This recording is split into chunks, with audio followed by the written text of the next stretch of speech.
Good evening. Hello, everyone. My name is Wei Tuk, and I'm an Everton fan. I've been supporting them since 1986. Yes, the good old days when they were one of the top teams in not just England, but also Europe. And without a doubt, one of the greatest times of an Everton era was the time of David Moyes, the excellent manager who brought out the best in Everton. His work ethic and philosophy was exactly what Everton needed, and they sought the heights to reach the Champions League. And this is who I think is the best 11 under Moyes. You know, tried and trusted, being an English traditionalist, I would go for 4-4-2 formation. And in goal would be none other than Tim Howard. Now, the American player maybe didn't show his best form at Manchester United, but at Everton, he really displayed his real potential and did a fantastic job for us. In the back four, at right back, who else but Mr. Dependable, our present captain, Seamus Coleman.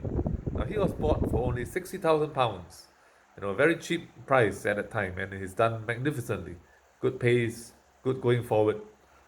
And at left back, none other than Leighton Baines, one of the best players in the history of Everton. He was legendary, moving up and down, bombing crosses in, great with a free kick, could score goals. He was one of the best left backs Everton could ever have. And in central defence, we had a few contenders, but I would just go for the captain at the time, Phil Jagielka, who was a good player, dependable, very committed, had pace.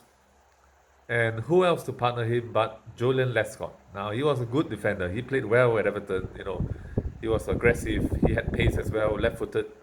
A great combination with Jagielka. And in midfield, I was tempted to go for the Lee Carsley and Thomas Greverson combination, which was so tough and so combative, bringing back shades of Joe Parkinson and Barry Horn.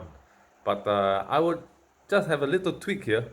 I would still go for Thomas Greverson, being one of the greatest midfielders Everton have ever had.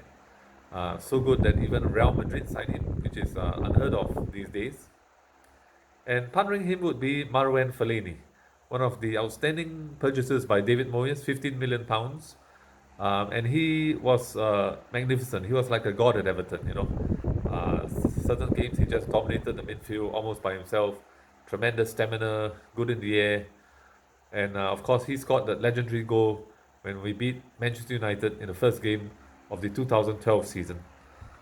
On the wings is another tough choice, but on the right wing, I would go for Leon Osman, who towards the later part of his career actually showed very good form. Very tidy player, good offensively, good work rate. He even made the England team.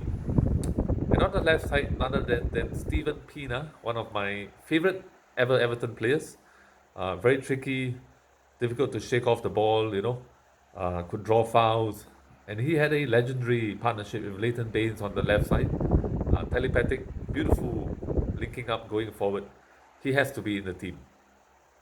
And up front, in attacking midfield, a choice that will not surprise anyone, Tim Cahill, who was the one of the outstanding Everton players ever. He came from a cheap price, £1.5 million, and from Millwall, but he did so well for the club. Great in the air. He was our symbol, our talisman, and scored so many legendary goals.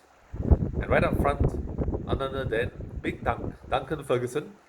He was a symbol of Everton. It's still now. No one will forget his times. And again, he was great in the air. Could bully defenders. Had an authority about him. And of course, he scored again that wonderful goal against, you guessed it, Manchester United, when we beat them in a legendary encounter at Goodison Park. That's all. I'm sure you're dying to hear more. So if you want some more, listen to me on Back Pass with Raz. Take care.